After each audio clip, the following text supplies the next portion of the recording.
So, hi everybody, testing out our broadcast live from cold Canada here. So, thanks to everybody that's here to join us on our Mastering the Emergence Profile live webinar. So, hi everybody, testing out our broadcast. So, let's get going here. So the topic today is going to be on mastering the emergence profile. But before we jump into mastering the emergence profile topic, I want to first touch base on the zero bone loss concept. And I think this is very important because it directly relates to our implant depth, and the placement depth relates to our tissue thickness. And these factors are so important when we're trying to develop that emergence profile around our implants. So before we get into anything dental, I want to thank first my wife and my two kids, Jason and Emily. Without support from them, none of this would be possible. So a little bit first about myself and the Canadian Implant Dentistry Network. So we do each other online and discuss implant topics, whether it's on implant treatment planning and different concepts that are developing and emerging. And it's grown to over 11,000 members in a short amount of time. So not only do we have hands-on courses, we also have a study club, and we also have our online education network. So some of the courses we've hosted throughout the last 2 years, and it's been a great showing with a lot of support locally, and we have people that come from the United States as well and attend our courses. So what is the zero bone loss concept? So if you haven't read about this concept or have not picked up the recent book published by Dr. Thomas Linivicus, always a very difficult name, it basically relates to the maintenance of bone around our implants. And when we look at different implant designs and concepts, do we think what are features that we would want in an implant is platform switching necessary in most cases? Is it the way to preserve the bone around our implants? In a lot of cases, it has nothing to do with platform switching. Here we can see a case that's been placed. It's a bi-horizon implant, and the bone still maintains and stays quite nicely around the fixture. So is platform switching the answer or the most effective way of achieving and maintaining that bone level? Maybe, but let's look at some of the other ideas that we need to incorporate, especially when we're placing our implants. So soft tissue thickness is so important because without a thick amount of soft tissue, you're going to get bone resorption. So ideally, if your soft tissue is 2 millimeters or less, you're going to want to compensate, especially at implant placement or the restorative phase in terms of augmentation of that soft tissue. So platform switching may not necessarily be the answer, and especially when we come to the restorative portion of our treatment, especially when we're putting on that healing abutment or we're going to the final phase of the restorative phase, we want to make sure that we have an adequate amount of soft tissue. So what are your options? Some implants allow for subcrestal placement. Keep in mind anatomy restrictions such as the inferior alveolar nerve or the sinus, etc. And you can actually place your implant subcrestal. And if you have a stable conical connection, this allows for subcrestal placement. Another option could be that you can flatten the area. Keep in mind that you have to have adequate width in place and not to violate the adjacent teeth. And you can kind of transition the area into a gradual slope, and that allows for your implant to be placed at a lower level, meaning your soft tissue is going to be thicker. Keep in mind this also increases your crown to root ratio, which is sometimes not the best thing that can happen if your distance from your implant platform to the crown incisal edge or occlusal table is over 15 millimeters. It's been shown to potentially cause screw loosening issues. Another option is that you can use products such as alloderm or connective tissue grafts to augment around the implant, and that way you can increase the thickness of your tissue as well, and that's been shown to be a great solution, especially on cases that do not have that thick tissue biotype. So here's a case where the tent pole technique, where you're basically using taller cover screws or healing abutments underneath the tissue to tent or augment the tissue before the final crown and restorative phase. So this is a nice picture I actually got from my friend Alberto Mizzelli, who I had the chance to meet a few years ago at the Dental XP meetings. And it illustrates nicely that 1.5 millimeters is simply not enough tissue thickness. So if we have a case like this, when we're placing our implants and looking at the tissue thickness, if we see we have a case of only 1.5 millimeters thick, we need to place our implants subcrestally. And in this case, by going 2 millimeters subcrestal, we're actually increasing the soft tissue thickness to that 3 to 4 millimeter range that we want. What about the abutment height selection? So for me, if I'm able to select abutment heights at least of 1.5 to 2.5 millimeter height, I'm always in favor of that. The reason being that I'm actually keeping that connection of the implant head away from the bone, which has a tendency to resorb. And the rule I'd like to keep in mind is this: the margin of the restoration should be about at least 1 millimeter above the crest of the bone and not more than 3 millimeters below the free gingival margin. So in a lot of cases, I want to avoid the middle situation, which has basically the crown emerging very close to the bone levels. And in some cases, if your soft tissue is not thick, you will get bone dieback in these cases. So why is this important about maintenance of bone, implant placement depth? I think these factors directly relate to emergence profile management. So if we place our implant at a depth that's appropriate, we're going to have enough tissue thickness, which we can manipulate, and in essence be able to control the outcome. So what is emergence profile? When we look at the contour of a tooth or restoration, it's basically the emergence of that tooth or restoration from the gingival tissue. But when we look at an implant, it's where the implant abutment emerges from the implant platform. So it's basically how we turn an implant into a natural looking tooth, and ideally this should be customized for every patient that we see in our practice. The challenge is that these implants need to be placed deep enough for aesthetic reasons, but also not so deep that we cause pockets that are very hard to maintain and keep cleansable. And I want you to look at this illustration or this picture here.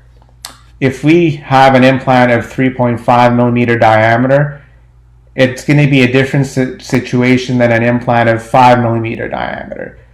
3.5 millimeter diameter implant has to be placed deeper in order to get that emergence profile controlled and have that tissue pushed out to the same level that a 5 millimeter implant would be placed at. And I'll go over a lot of these cases in the upcoming examples. So what are some factors that we need to look at? We need to have tissue that's thick enough.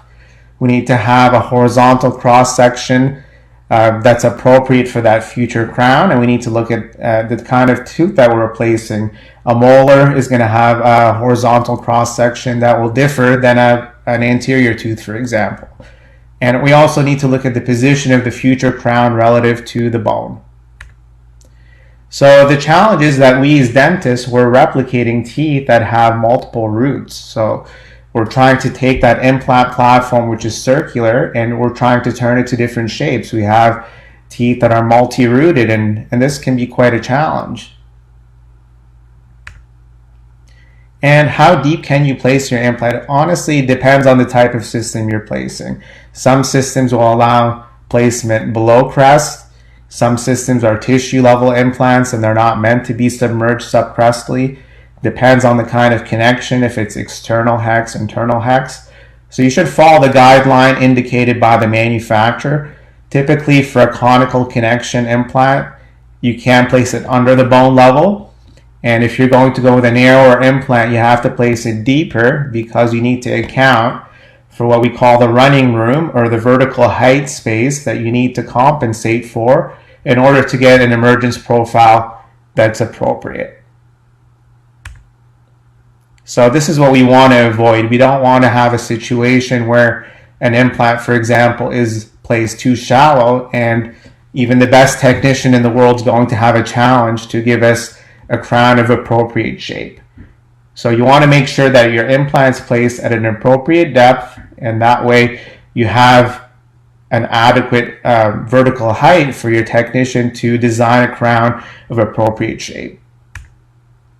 This is a nice slide I got from actually the Dental XP webinar or online forum, and it basically relates to specifically implants that are placed in immediate molar sites.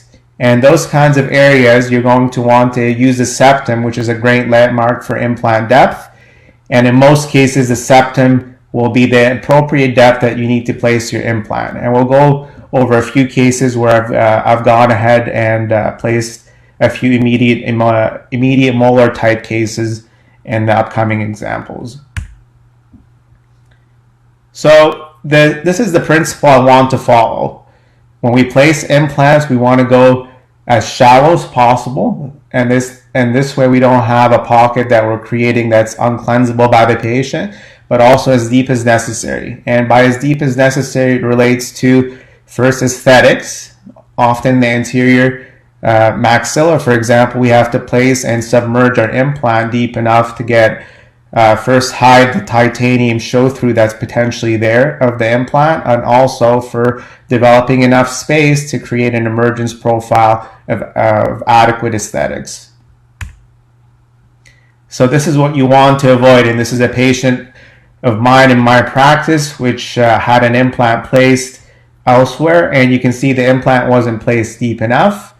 The implant subsequently started to lose bone over the next year to two, which when we saw the patient on an upcoming recare, you can see that I had to finally remove this implant. And you can see that there's a ridge lap design that was designed by the lab to compensate for the depth of placement of this implant. And obviously this was uncleansable by the patient, leading to future issues. So I want to also point out the concept of using only the implant diameter to control the emergence profile is a misconception. We can actually manipulate the soft tissue of the area to push out the soft tissue in such a way that we're not just using the implant diameter. So basically the bone sets the tone and the tissue is the issue. So if we have adequate tissue that we can manipulate, we can do a lot with it. So let's get into the meat of it and discuss emergence profile.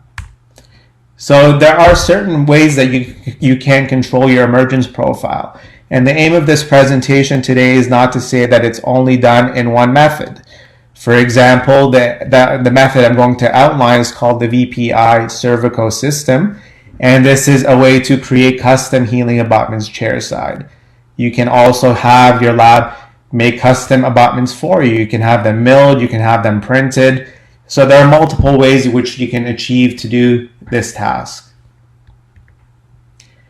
Before we touch base on this, I wanted to point out there is a method which is called the dynamic compression technique, and it basically allows for initial pressure that's placed on the area, and you're going to basically modify your provisional gradually to allow that pressure that's pushed on the area and have that pressure released from that over contour provisional. And as you remove or take away from that provisional, it's going to allow the tissue to be gradually shaped. The disadvantage with this technique is it's multiple visits, and it can cause a bit of pressure and potential necrosis if it's overdone. So I don't really use this technique in my practice. Before we get into the emergence profile section, I want to discuss what the peri-implant seal is. And the definition of this is that it's going to maintain the homeostasis of the internal environment in response to challenges from the external environment. So what does that mean? The external environment is what we have as patients or as as clinicians having to deal with on a daily basis, and that's the plaque zone. So we have the plaque zone, which is a zone of about 1 to 1.5 millimeters, and we have the biologic zone, and that's around every implant that we create. And the idea is to push out laterally the biologic zone away from the plaque zone. So how do we achieve this so we can make home care for our patients easier?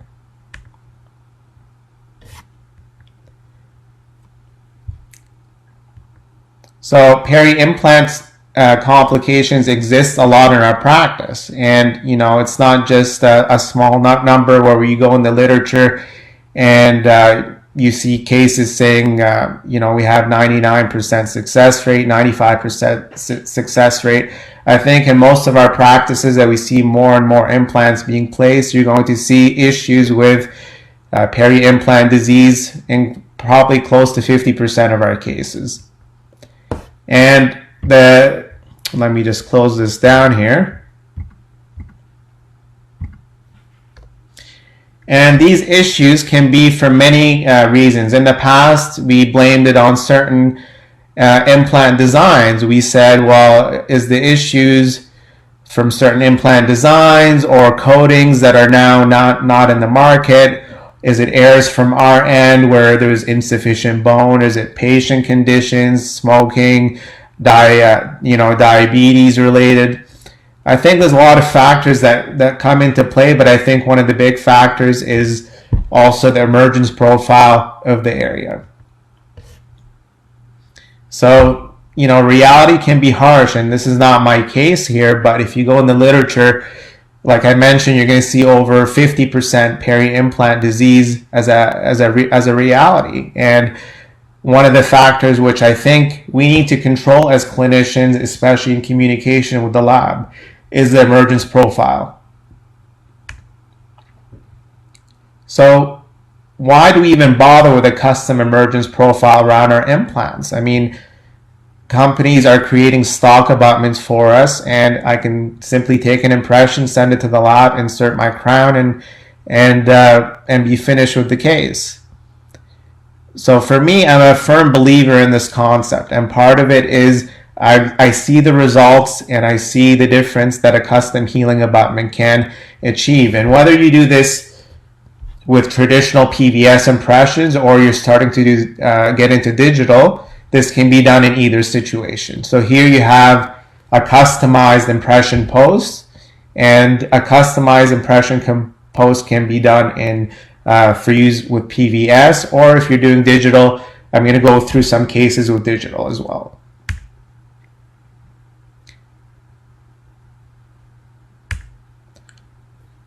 Okay, so this was a case of mine here, where after customizing the tissue shape, we're able to send a digital scan to the lab, and the lab can go ahead with final crown fabrication.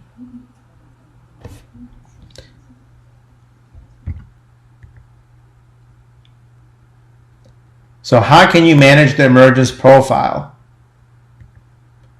The system I fell in love with, honestly, about 2 years ago. I met a local periodontist online, and the inventor was Dr. Ioannis Virgoulis, based out in Greece. And the idea was to be able to develop custom healing abutments chairside. And for me, this system made a lot of sense in use in private practice because of the ability to do this chairside.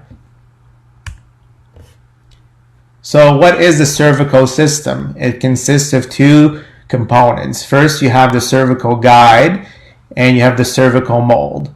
So the guide has basically anatomical shaped tabs that you're able to bring intraorally, and it's got a magnetic handle, and you also have the cervical mold.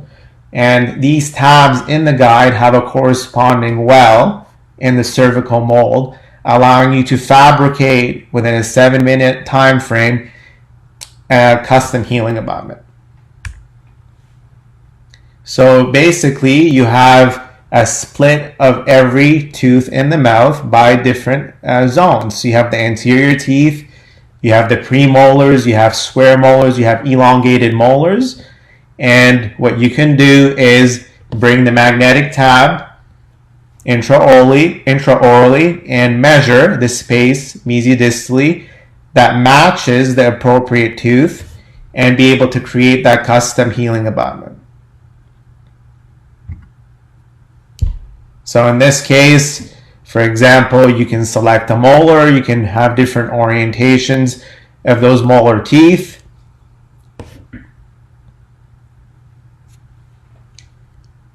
And you will basically install a temporary cylinder or temporary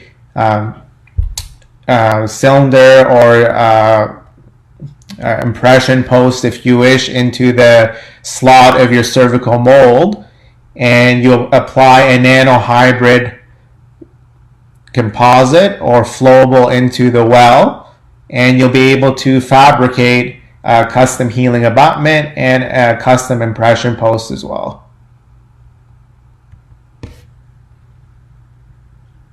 The nice thing about this system is if you're using multiple implant systems in your practice, you can have up to 36 different connections. So you can have in the base of this device up to 36 different connections. Most of us aren't using this many implant systems, but it's good to see that you do have that ability.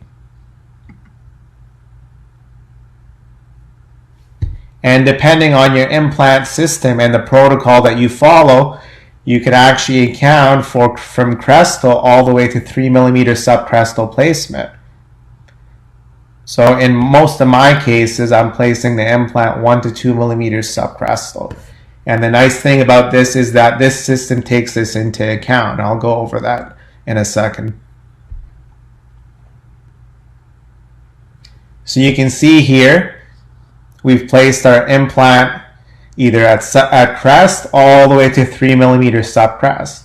And the challenge is when you place your implant subcrestal is that the flare of your prosthetics, your flare of your impression posts, and even your final crown need to be designed in such a way that you don't need to go in and profile and remove all that bone around your implant. In most cases, we need to do that if the implant system and the components don't account for it. And I'll go over that next.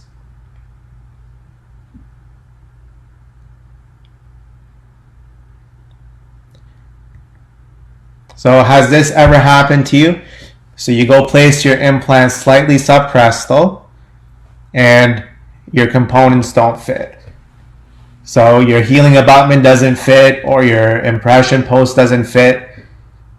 So you need to make sure that the system that you use has the ability to be placed subcrestal. And a lot of systems I've used, I found that the system wasn't designed in such a way that you can go in and place your healing abutment or your impression post without having to go and profile the bone later. The system I'm using now, in most cases, the Neodan GM, has a very nice, what I call a tulip shaped design of healing abutment and components, and in this way I don't have to go in and remove a lot of that bone that we're building up. As well, when we get into the cervical system, we can place our implants either in a central position, also in an off-center position. So in a lot of cases, if we're placing, for example, a premolar implant, we're going to go sometimes in a lingual placement or in a palatal socket. So the nice thing about this is we're also able to create an offset healing abutment in case we need it. And I'm going to show you that next. So you can see here we created a centered and an off-centered emergence profile depending on the kind of placement that we're doing.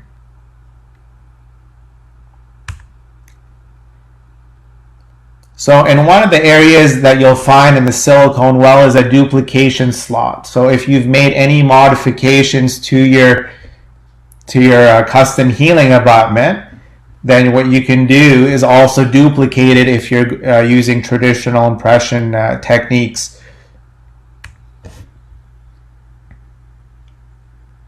So again, with this, you would insert your healing abutment that you may have modified, and then you're going to put PVS into place to duplicate the shape of it, and then after that, connect your impression coping, which again will be made into a customized impression coping.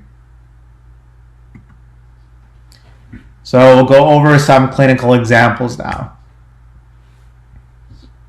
So here's a case of an upper canine in which we measure the mesiodistal spacing using the magnetic tabs. The custom healing abutment is placed into site and left for a 2-week period. And an impression is taken using conventional analog PVS methods. And I'll let you watch this short video from Dr. Virgulis. And this was the old system in which the VPI system was constrained to one implant system only, but now with the new design of the VPI system, you can have up to 36 different connections.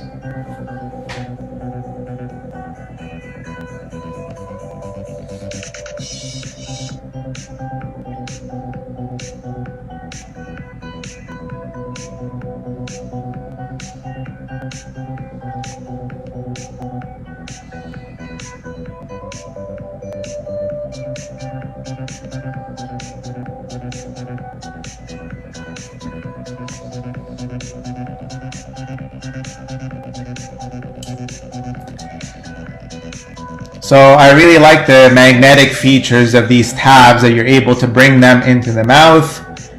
And as well, if you can actually use this, each tab, it comes with what we call a pilot point, or you can use it as a starting point.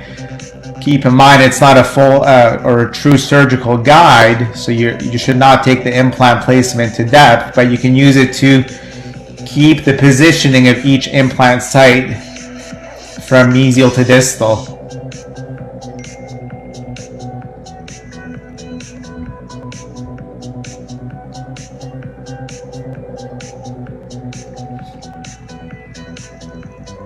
Keep in mind when you place your implant system to keep one index of your implant to the buccal, meaning if you need to keep the orientation in the same manner that you're going to be fabricating your healing abutment. Otherwise, your healing abutment, when you come and fabricate it, may be slightly rotated mesial or distal because you did not line up the dot or index position of your implant placement. So that is one thing you need to keep in mind.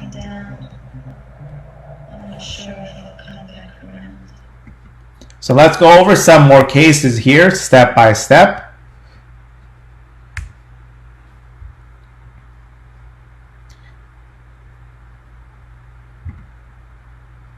So I think these are the results everybody's going to be able to achieve using this system, and there's no reason why we as general dentists, periodontists, whoever it may be, is not using this in their practice.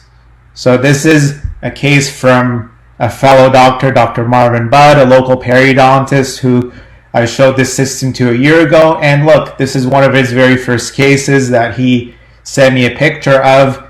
And look how much more information we're able to send to the laboratory and guide them in creating their final crown for the patient. It's simply a lot more information than you would with a stock abutment.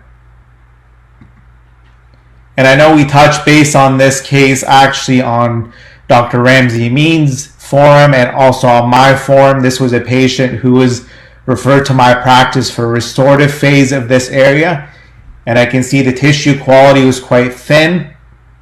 I offered to make her a custom healing abutment, and look, no grafting was done at all in this case. Simply, we had a custom healing abutment made for the patient, left it for 2 to 3 weeks, and sent that information to the lab. And you'll see here, look at the thickness in tissue, the increase around the area. So no bone grafting additional or no soft tissue grafting additional was done.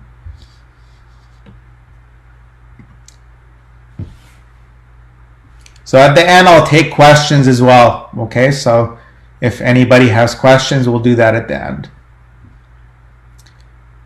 And here's another case of an immediate upper molar. Patient had sustained a fracture of her upper molar, was told she needed it removed, she needed sinus lift, 6 to 7 month wait, etc. So I told the patient that if I can remove the tooth atraumatically, that I can potentially place the implant at the same time. So we did tooth removal, extraction, indirect sinus lift through the septum. You can actually see the lining of the Schneiderian membrane here. We placed a PRF plug to help seal any potential perforations. This was a Neodent CM, I believe 4.3 by 10 implant at the time. This is sticky bone. PRF to close the area. And we start to shape the tissue.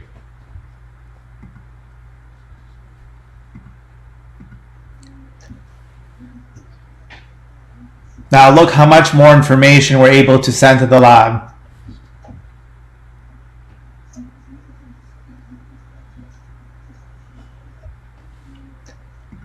And insert. A lot of the time the inserts are very fast, honestly 5-10 minutes. We don't have to freeze the patient, we don't have to worry about pressure and blanching of the tissue because we took the time to design and sculpt the tissue how we want it.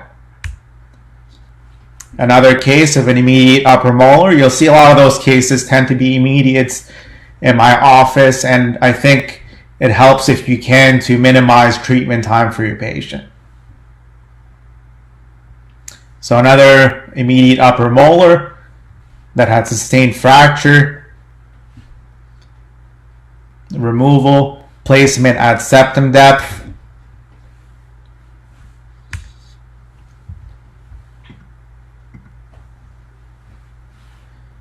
Digital scan with trios.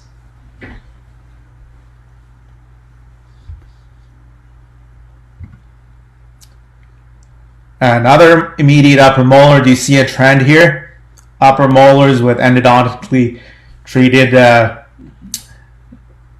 concerns. So another tooth that's fractured. It's removed. Implant is placed.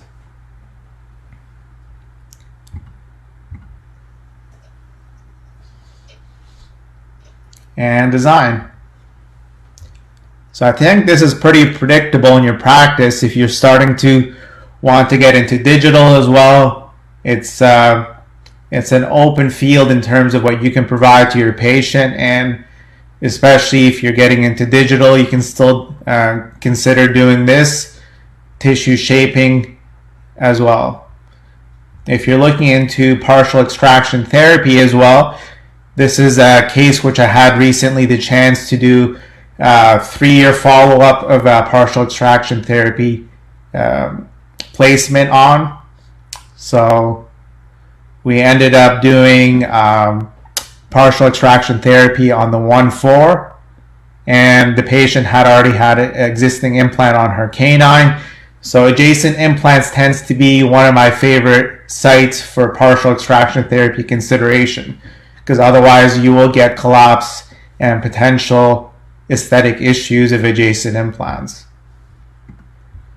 So the only thing I would do today, like I mentioned, I would use a taller abutment to have less compression against the potential shield in place, and also I would tell that patient to come back to have her 1/6 restored.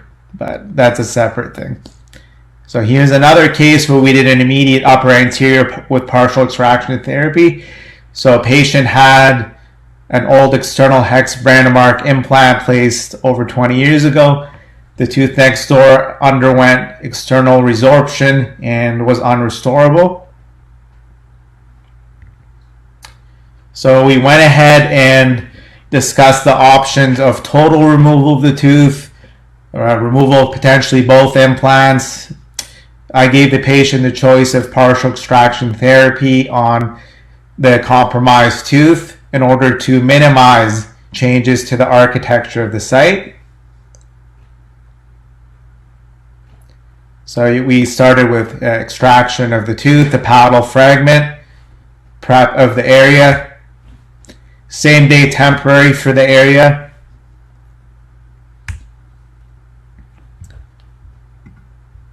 Three months later, we go ahead and move on to the restorative phase. You can see quite the collapse of the adjacent external hex Brandemark implant that had been previously placed. So the nice thing with the cervical system is you can use it again. In this case, I used it to do the base mold for my temporary, and then I made the rest of the temporary freehand.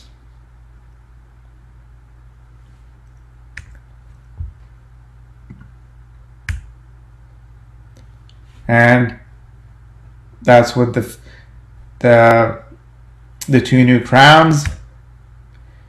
And patient decided to crown his adjacent laterals to help close out the spaces. Let's look at a lower molar case. So we have a case of a lower missing 4-6, placement of this is, I think, a Neodan 5x10 implant, Neodan GM. Same day custom healing abutment and tissue shaping. You would never be able to get this result with a stock healing abutment. And I think having the lab have that extra information and having that kind of result delivered to your patient is also going to be a big differentiator in your practice.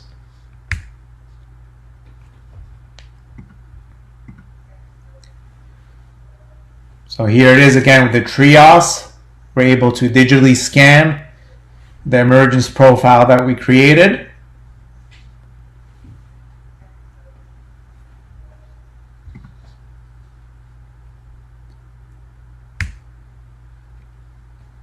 Customize the emergence profile and crown insert. Here's a referral case in which the patient had the 1-1 implant placed at the local periodontist. Her dentist sent the case to me for restorative work. We went ahead and crowned the 2-1 to match the adjacent aesthetics of the area. And we keep in mind the principles which I discussed. So in this case, we want to keep an abutment of at least 2 to 3 millimeter height away from the bone level.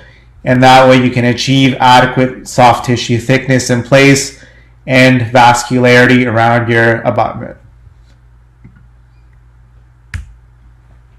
Here's another case, lower molar. You'll find that if I get good torque on these cases, I can put on the custom healing abutment right away, especially if you think the patient's going to be able to maintain good hygiene around the area and there are no concerns that way in terms of potential tongue pressure and movement in sight. So it's a calculated risk that you take in these cases, but if the area is placed in a healed site, I don't feel that it's an issue. So this was a Neodan GM, I think 5x10, custom healing abutment.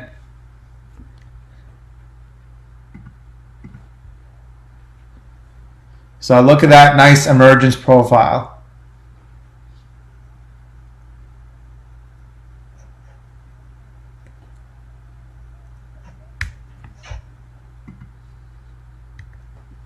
So this is on first disconnect, post-surgery 3 months.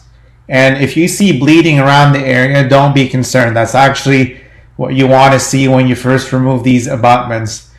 Because if you have some bleeding, you're going to have a chance to get adhesion of your crown around the soft tissue of your of the area. So don't be concerned if you see bleeding around disconnections of your healing abutments. And insert. Again, these inserts tend to be very quick. I don't have to worry about blanching or compression of the tissue because we took the time to design and sculpt the tissue. Here is another case in an upper premolar which had sustained a vertical fracture. So we went ahead and offered the patient the option to have a socket shield procedure to preserve as much of the dimensions of the ridge. So we went ahead and removed the palatal fragment that's been fractured, reduced the buccal area down to bone level, go ahead and place our implant, custom healing abutment. 3 months later, final delivery of the crown. And final case of the day, it's still in progress. Patients missing their 1-1, which we did a GBR procedure and augmentation several months prior to. You go ahead and come back and return for implant placement. Distal release at the canine site. Implant is checked for angulation and implant depth at the appropriate level. We go ahead and harvest some bone locally to cover the exposed threads. This was a Neodent, I believe 3.75 by 10 or 11.5 length millimeter implant. And closure.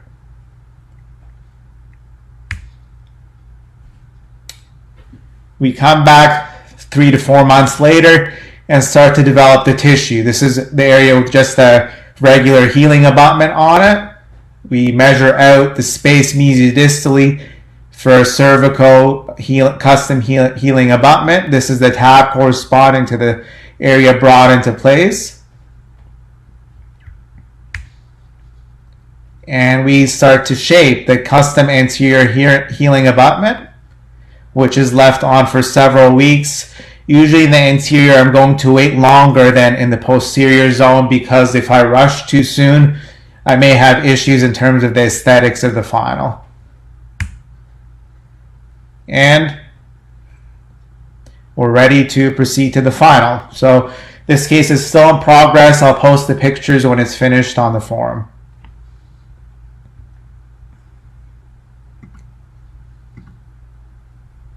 So what else can you do with the cervical system? Like I mentioned, you have the tabs, and that lets you measure out the space mesiodistally for the custom healing abutments. You can also use it as a surgical guide, so you can place your initial pilot guide through the hole that's within each of those tabs. You can also use it for diagnosis. So if you don't have adequate space, for example, in the lower case, in this lower central site, then perhaps an implant shouldn't even be considered. Perhaps you should go to a bonded Maryland bridge or another option, because simply there's not going to be adequate space for placement depth, or sorry, for implant placement while respecting the rules of staying a certain number of millimeters away from the adjacent teeth, which we all know.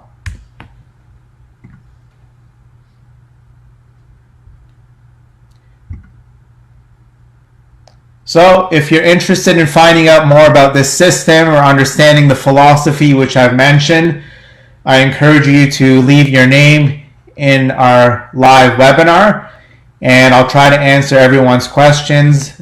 And I want to thank everybody that's joined us tonight in this live webinar. And if you're also part of the website, you can visit the website online and subscribe to follow any of our courses or events that are upcoming in 2020. Thanks, everybody.